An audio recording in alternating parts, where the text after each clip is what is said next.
जब साधक बनने जाता है तब कुछ और होता है, जब बन के आ जाता है तब वो कुछ और ही आदमी होता है। अगर देवता मेरा सर भी काट देगा तब भी मैं वहाँ से हिलूंगा नहीं। मैं मरूंगा यहीं मरूंगा, जीऊंगा तो यहीं जीऊंगा, या तो वरदान लेके उठूंगा या मर के उठूंगा। उसके ऑरा में एक अलग ऊर्जा पैदा होती है जो साधक को सचमुच में ही एक सिद्ध साधक बनाती है। आचार्य जी, मैं दर्द सहते हुए भयंकर साधनाएं करता हूं, फिर भी मेरे मन से समाज का डर नहीं जा रहा है। मैं जानना चाहता हूं कि क्या मेरे अंदर के इस डर को पूरी तरह खत्म किया जा सकता है? साथ ही क्या मैं अपनी साधना के माध्यम से अपने व्यक्तित्व का पूर्ण विकास कर सकता हूं? साधना क्षेत्र एक अंतरिक्ष की तरह है। आप देख रहे हैं साइंटिस्ट लगातार अंतरिक्ष के बारे में खोज कर रहे हैं। अंतरिक्ष के अंदर जितना अंदर जाते जाओगे वो उतना ही गहरा होता जाएगा। आप प्रकाश से भी करोड़ों, अभी आप कहते हैं प्रकाश की स्पीड के बराबर कोई स्पीड है ही नहीं। प्रकाश की स्पीड को, अगर प्रकाश की स्पीड को भी आप ले लो तब भी इस अनंत ब्रह्मांड को पार नहीं कर सकते।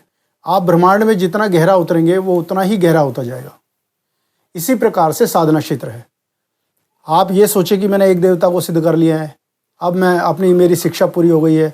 आपने 10 महाविद्या सिद्ध कर ली, आपने वीर वैताल को सिद्ध कर लिया, आपने अपने कुल देवी देवता सिद्ध कर लिए, फिर भी वो सिर्फ एक, बाद में जाके पता लगता है कि वो सिर्फ एक प्रारंभिक शिक्षा थी, उसके अलावा और कुछ नहीं।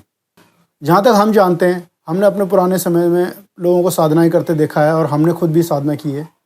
और जो मेरा अनुभव ये कहता है, जब एक व्यक्ति साधना करता है, लोग कहते कठोर नियमों को पालन करता है, लेकिन वो कठोर नहीं है। जिस तरह से एक आदमी एक सोल्जर की तरह अनुशासित जीवन बिताता है, वो कठोरता नहीं है, वो एक जीवन प्रणाली जीने का एक तरीका है। हम लोग कहते हैं कठोर नियम अपना रहा है, बहुत बड़ा साधक है, ऐसा कुछ नहीं है। एक अपने आप को कुछ नियमों में रख के अनुशासित तरीके से साधना को करना, केवल उतना ही होता है, उससे ज़्यादा और कुछ नहीं। लेकिन जब एक व्यक्ति साधना करता है तो वो चाहे रात के 3 बजे तक, सुबह 4 बजे तक भी मंत्र जाप कर रहा है, तो वो सुबह जब उठना है तो उसकी दृढ़ इच्छा शक्ति इतनी होती है कि वो सुबह उतने ही बजे उठता है जितने बजे उसे बाकी की क्रिया पूरी करनी होती है। उससे पहले ही वो नहा धो के रेडी होगा। इसी प्रकार से एक जो साधक होता है, नशे में सोने के लिए नहीं बना है। आज की डेट में आप देखो, साधक जो हैं, साधक तो नशे में ही पड़े हुए। इंटरनेट पे आप देखिए, कोई शराब पी रहा है, कोई गांजा पी रहा है। शिव जी के भक्त हैं जी, शिव जी के भक्त हैं, गांजा पी रहे हैं। भैरव के भक्त हैं जी, शराब पी रहे हैं। शिव जी के भक्त हैं जी, शराब पी रहे हैं। अपने आप को सुला देना नशे में, वो साधना नहीं है। साधना है अपने आप को जगा देना। उन चीज़ों से, उन आध्यात्मिक शक्तियों से आप इसलिए जुड़ते हैं ताकि आप अपने अंदर के उस भगवान को जगा पाएं जो आपके अंदर सो रहा है। जो चाबी भगवान ने आपके अंदर छोड़ दी है, उसको जगाने की क्रिया है साधना। लेकिन आप अगर नशे के लत बन गई है, आप नशे के आदी हो गए, कोई बिना हुक्के के नहीं रह पा रहा है, कोई बिना नशे के नहीं रह पा रहा है, कोई बिना स्मोकिंग के नहीं रह पा रहा है, आप उसके गुलाम बन चुके हैं। आप अपनी बुरी आदतों को गुलाम बन चुके हैं। साधक हो, लेकिन स्त्रियों को देखने के बाद में आपका विचार डगमगाने लगता है। साधक हो, नशा सामने आने के बाद में आपके विचार डगमगाने लगते हैं। गुलामी साधना नहीं है, गुलामी से निकलना साधना है।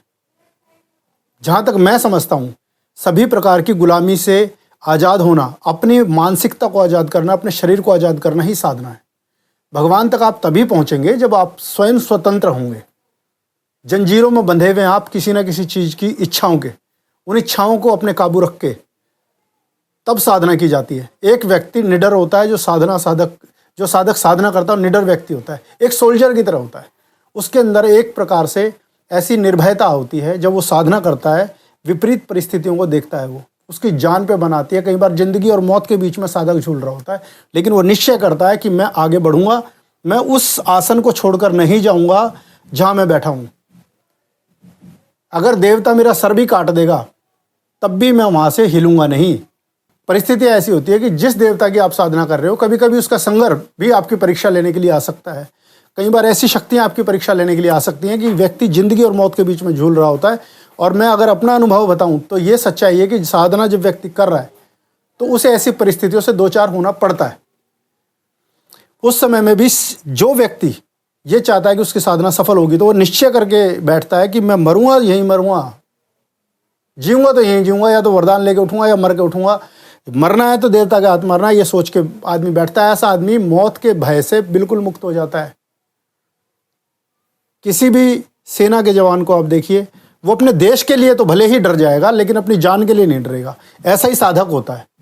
वो शायद अपने परिवार के लिए एक बार को डर जाए, लेकिन देश के जहां पे उसके साधना के कर्म की बात आती है, अगर देवता सामने खड़ा है, वो देवता से भी नहीं डरता। एक माइंड को स्ट्रांग, इस स्तर तक माइंड को स्ट्रांग किया जाता है कि वो व्यक्ति के दिमाग से मृत्यु से जो भय है वो तक निकल जाता है। पहला तो फायदा यही है। दूसरा ये है, जब आदमी नियमों में रहकर एक स्वस्थ दिमाग और स्वस्थ शरीर की तरफ आगे बढ़ता है, तो उसके कई फायदे होते हैं। जब व्यक्ति प्राणायाम, योग के साथ साधना करता है, तो उसका स्वस्थ शरीर होने लगता है, नशों से वो दूर रहता है, जिससे उसकी शारीरिक ताकत और मानसिक जो शक्ति है वो बढ़ जाती है। आध्यात्मिक शक्तियों के, दैविक शक्तियों के संपर्क में रहने के कारण उसके ऑरा में एक अलग ऊर्जा पैदा होती है, जो साधक को सचमुच में ही एक सिद्ध साधक बनाती है।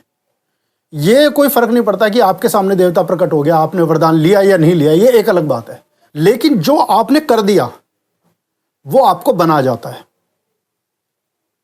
आप जो साधना कर रहे हैं, जिन नियमों को फॉलो करके वो साधना कर रहे हैं, नशे से आप दूर हो, आपके दिमाग में किसी भी प्रकार के कोई करप्ट विचार नहीं आ रहे हैं। आपका दिमाग उन करप्ट विचारों से दूर होकर अपनी तरक्की के बारे में सोच रहा है। अपनी आध्यात्मिक तरक्की भी तरक्की ही है। जब वो शांत होके अपने अंदर अपनी ऊर्जाओं को खोजता है, तो वो आदमी के दिमाग को कई गुना तेज बना देती है। आप उसे फॉलो कर रहे हैं, आपका दिमाग तेज बन रहा है, आपका शरीर स्वस्थ हो रहा है। ऐसा व्यक्ति अपने परिवार के लिए कभी गलत नहीं सोच सकता। ऐसा व्यक्ति कभी चौराहे पे खड़े होकर लड़कियां नहीं छेड़ेगा। ऐसा व्यक्ति कभी भी कोई ऐसा गलत काम नहीं करेगा जिससे उसके परिवार की नजरें नीची हों। ऐसा व्यक्ति कभी भी अपनी आत्मग्लानि में फंसे ऐसा कोई काम नहीं करेगा। ऐसा व्यक्ति हमेशा समाज के सुधार के लिए और देश के सुधार के लिए काम करेगा। ऐसा व्यक्ति, आप खुद फैसला कीजिए कि जो व्यक्ति शुरुआत में साधना में क्षेत्र में आया, वो व्यक्ति जिस प्रकार से सेना या पुलिस की ट्रेनिंग लेके आदमी जाता है, तो जब वो जाता है ट्रेनिंग लेने के लिए जाता है, जब वो कुछ और होता है, जब वो ट्रेनिंग लेके आता है, जब वो कुछ और होता है, एक युद्ध लड़ लेता है, तो उसके बाद में वो व्यक्ति कुछ और होता है। उसमें लगातार इंप्रूवमेंट और अनुभव के कारण उसके लगातार उसके अंदर इंप्रूवमेंट होते रहते हैं। इसी प्रकार से साधना किया हुआ व्यक्ति भी जब साधक बनने जाता है तब कुछ और होता है, जब बन के आ जाता है तब वो कुछ और ही आदमी होता है। वो लगातार अपने अंदर उसने सुधार किए होते हैं, अपने दिमाग में, अपने शरीर में, अपने विचारों में, उसके अंदर अपनी ऊर्जा में उसने लगातार सुधार किए होते हैं। जब मैं साधना क्षेत्र में उतरा था, 14-15 साल का लड़का था जो साधना क्षेत्र में उतरा था। आज मैं 48 साल का हो गया हूँ, लगभग उतना अनुभव मुझे है। जब मैं पहली बार साधना क्षेत्र में उतरा, जब मैं शमशान साधना में बैठा, पहली बार मैं बहुत दिलेरी के साथ बैठा और उस दिन मैंने डर का सामना किया।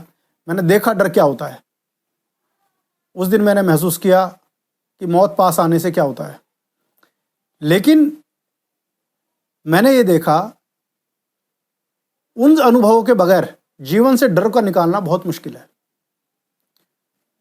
तो वैसे अनुभव होने के बाद में जब एक साधक बन के सचमुच में सामने आता है ना, तो उसके अंदर के जो अनुभव होते हैं ना, वो उसे काफ़ी हद तक मैच्योर बना देते हैं, काफ़ी हद तक चीज़ों को समझने में सक्षम कर देते हैं।